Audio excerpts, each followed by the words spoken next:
नरेंद्र मोदी ने ईडी खरीद लिया है, इनकम टैक्स खरीद लिया है। तो ऐसा रियल में होता है क्या? मतलब ये जो पार्टी होती है वो इतना पावरफुल होती है कि ये सब हैंडल कर सके? हाँ, होती है। होती है। जी। बट ये बंदा नहीं करता है, ओके। इसीलिए ये इतना अच्छा परफॉर्म कर रही है। हम्म। राइट। अगर आप सीबीआई को या ईडी को कंट्रोल में कर लोगे। ये मुझे क्वेश्चन क्यों आया कि ऐसा मतलब बोलना तो नहीं चाहिए, लेकिन जब अभी अरविंद केजरीवाल को जेल हो गई, तो अभी सीएम है, उसके लिए वो कुछ मीडिया उनको बोले कि सीएम को आपने कैसे जेल में डाला, उसका आरोप वो बीजेपी वालों को डाल देते। लेकिन अगर आपको पता हो तो अमित शाह भी होम मिनिस्टर थे हाँ। और तड़ीपार किया था उन लोगों को। अरे खुद सीएम को 12 घंटे तक एसआईटी ने परेशान किया था। तो उस टाइम पे उनका तो कोई इंट्रोगेशन था नहीं। हुआ था हाँ। तो यही तो है ना, डबल स्टैंडर्ड्स जो हैं हमारे। हम्म। तो इसीलिए see it's going to be very very. Obvious, अगर आप जब भी अच्छा करेंगे हम्म। तो you are going to make enemies. कुछ भी आप अच्छा काम करोगे, इन्होंने मेरे हिसाब से खुली छूट दे दी है। ईडी के डायरेक्टर को, सीबीआई के डायरेक्टर को, रॉ को, आप निकालो जितना निकाल सकते हो, भ्रष्टाचार को निकालो। राइट।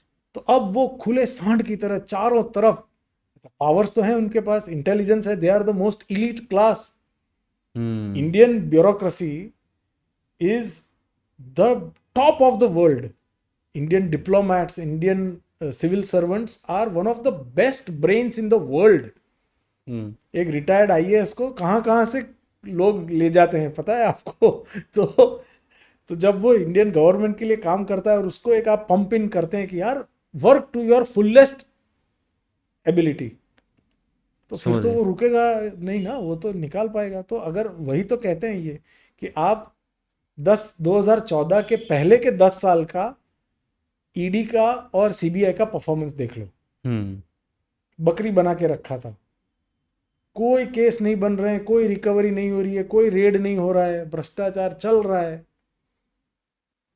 और पिछले 10 साल में कितना पैसा रिकवर मतलब किया, कितना ट्रेजरी में हम डाला। खुद भी देखे। ऑलमोस्ट ऑलमोस्ट 1 लाख करोड़ से ज्यादा रिकवर हुआ है। जो गवर्नमेंट एम्प्लॉय जो होते थे उस टाइम पे कैसे होते थे, अभी कैसे होते हैं? हाँ। अभी सब कुछ काम करना है उनको। अरे लाइक। ह्यूज। तो that is what it is ना। मेरे साथ क्या हुआ, मुझे 1 पॉइंट एजेंडा दिया गया था। हम्म। गुजरात की यूनिवर्सिटीज में अच्छा इंफ्रास्ट्रक्चर है, अच्छे स्टूडेंट्स हैं, अच्छे टीचर्स हैं, फॉरेन रिकग्निशन नहीं है। आईसीसीआर का रीजनल ऑफिसर तुम्हें इसलिए बना रहा हूँ क्योंकि मुझे 5 साल के अंदर अंदर फॉरेन स्टूडेंट्स चाहिए। हम्म। और मैंने, उन्होंने जो नंबर मुझे दिया गया था उससे डबल नंबर लाके दे दिया 4 साल में। तो उसके बाद ये हुआ कि 2016 में जब वो ऑलरेडी, देन ही वाज, सरकार बदल गई थी, he was the prime minister by then. Hmm. But I was then again recommended to become a diplomat. तो ये मेरा जो लास्ट 5 ईयर प्लान था 2016 से 2021 तक, that was my role as a diplomat in embassy of India Indonesia as okay. Director Indian cultural centre. And तो वो मैं पहला था। वो मैं कई कई बार हंसता हूँ कि मोदी सरकार जिनने जो एक्सपेरिमेंट्स किए हैं कुछ, हम्म। उसका जो लेबोरेटरी का मैं सबसे पहला वो रैबिट था। हम्म। क्योंकि being a political appointee in 2016 in his very first tenure, Sushma Swaraj ji विदेश मंत्री थी और उन्होंने मुझे इंडोनेशिया भेजा as a politically appointed diplomat, hmm. which and the rights and responsibilities and powers are at par with a UPSC cleared IFS.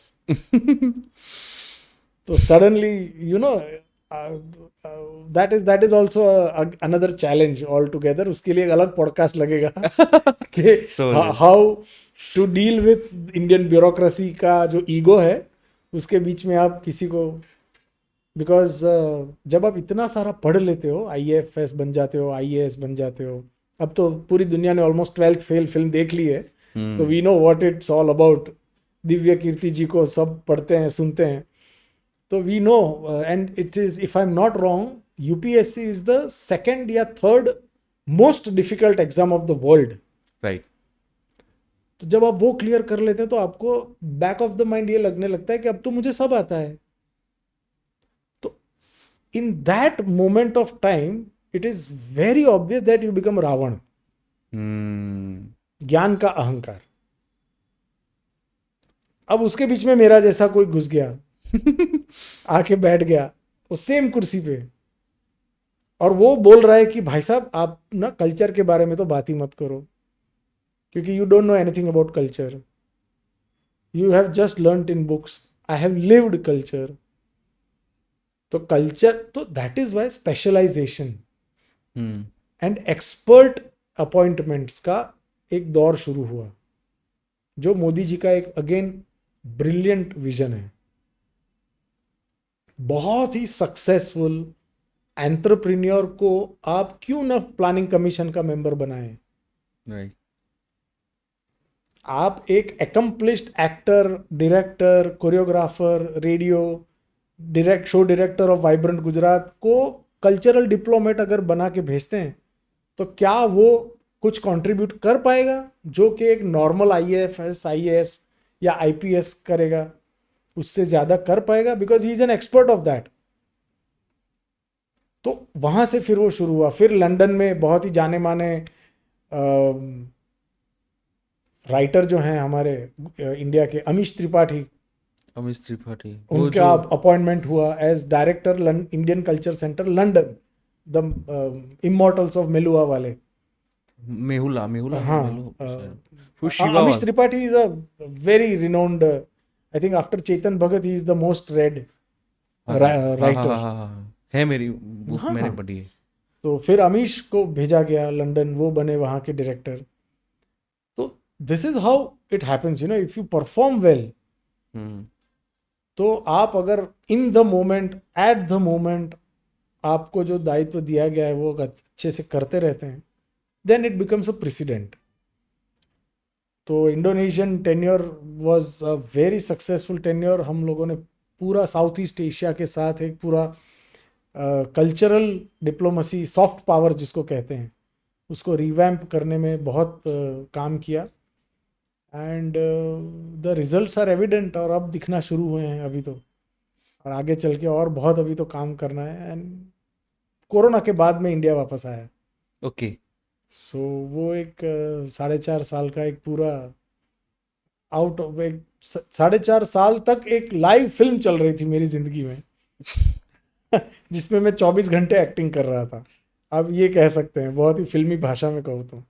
क्या करते थे आप? I was a diplomat. हाँ, वो उस टाइप में I'm a diplomat, you know. You when you are a diplomat, it's a different ball game altogether. And when you are at secretary level, it's not attaché, it's not white passport. We are talking about red passport. समझ गया मैं। You are जब you are at the most responsible posts, यहाँ पे cut या retake जैसा कुछ नहीं होता है। अगर कुछ गलत हो गया तो गलत हो गया तो फिर आपको भोगना पड़ेगा उसको। वहां पे ही रहना पड़ेगा। हाँ, वो लग जाएंगे आपके वहीं पर।